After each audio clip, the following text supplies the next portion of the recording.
Vítajte v Dubravskej náručí, poďte ukážem vám zariadenie.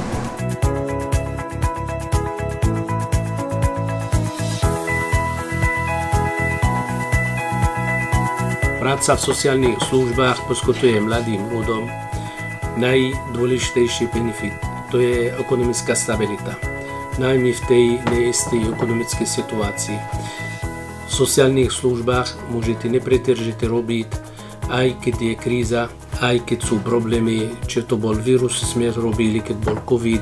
Takže ľudia, ktorí majú záujem zobrať tú prácu ako životnú dráhu, majú istotu, že môžu to robiť dlhodobejší a keď budú mať záujem, môžu to robiť celý život. Máme benefity pri našich zamestnancov okrem príjemného prostredia a mladý kolektív, ktorý sme ho budovali veľmi dlho. V jeho jadru je stabilizovaný, je pravidelné školenie, vzdelanie v tomto odbore, ktorí to robia. My na pravidelnej bázi vzdelávame našich zamestnancov. Poskytujeme tiež v príjemnom prostredí v byti, ubytovaní pri našich zamestnancov, ktorí sú mimo Braslavský, aj mimo Slovenský, pokiaľ sú nejakí. Ďalšia vec, poskytujeme im raňajky zadarmo.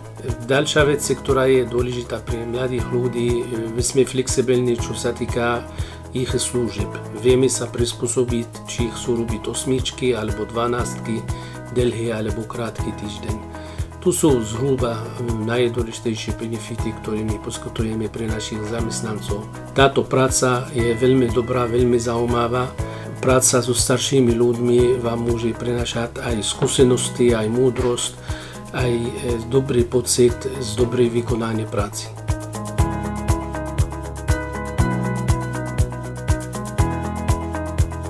Snažili sme sa ju umiestniť čo najlepšie k našej aj k jej spokojnosti. No a toto zariadenie, hoci sme prešli už viacero predtým, sa nám páčilo, lebo je nové, moderné, čisté, proste podľa našich predstav. Tak jej sa tu páči, by som povedala, skoro všetko, lebo od stravy počnúc, ktorá sa jej veľmi páči a veľmi chutí, tak aj celkové tie programy, ktoré tu robia s nimi a tie také, by som povedala, nejaké také interkomunikačné proste programy, aj tie sú tu, proste hrajú sa, majú aj pohyb, majú nejakú tú mobilitu.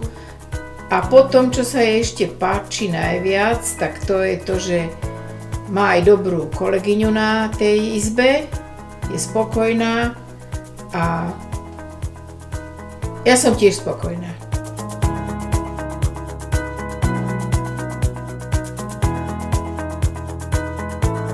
Bývam v Ružinové, ale potrebovala som, alebo chcela som zariadenie, v ktorom bude maminka spokojná, bude sa o ňu starať, o jej duševné zdravie, kde bude záhrada a keď som tu prišla a videla som túto záhradu a tie možnosti, kde môžeme chodiť, rozprávať sa o večných kvitnúcich kvietkoch, stromoch, vtáčikoch, tak to bolo to zásadné, prečo som si povedala, že chcem, aby maminka bola tu.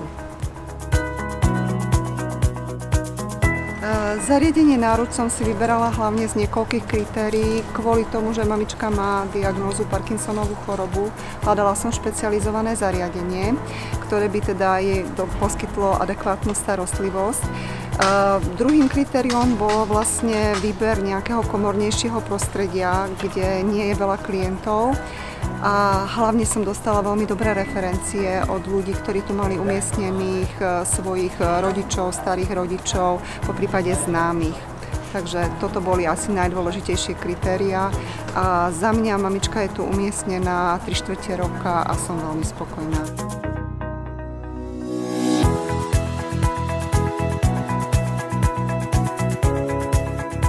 Ešte hodíme. Tak moja práca nie je len starať sa o klientov, aby boli oblečení, aby boli čistí, ale moja práca spočíva aj o tom, aby sme si mohli zahrať vo voľnom čase takto karty, aby sa tu príjemne cítili.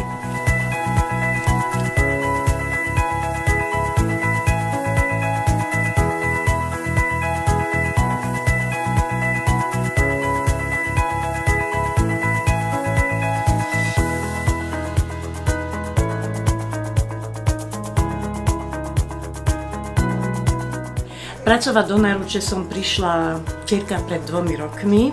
Ja už som na dôchodku, ale po pár mesiacoch na dôchodku som zistila, že to vôbec nie je pre mňa, že musím byť ešte aktívna.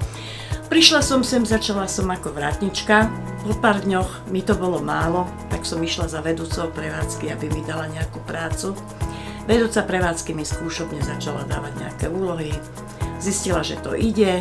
No tak som začala pracovať, dnes som tu 8 hodín a ešte je mi niekedy málo. Okrem iného som začala na jar robiť čitateľský klub pre seniorov raz týždenne.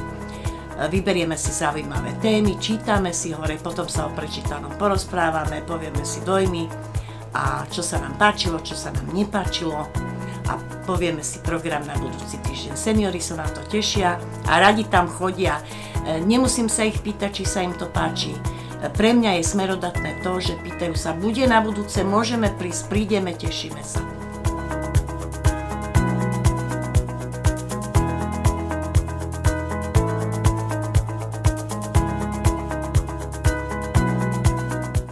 V náruči pôsobím ako praktická sestra.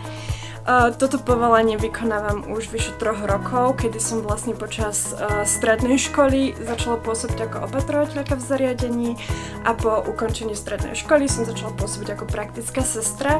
V zariadení sociálnych služieb náruč sa mi veľmi páči, pretože je to moja srdcovka, veľmi radi tu poskytujeme našim klientom lásku, opateru a všetko, čo potrebujú.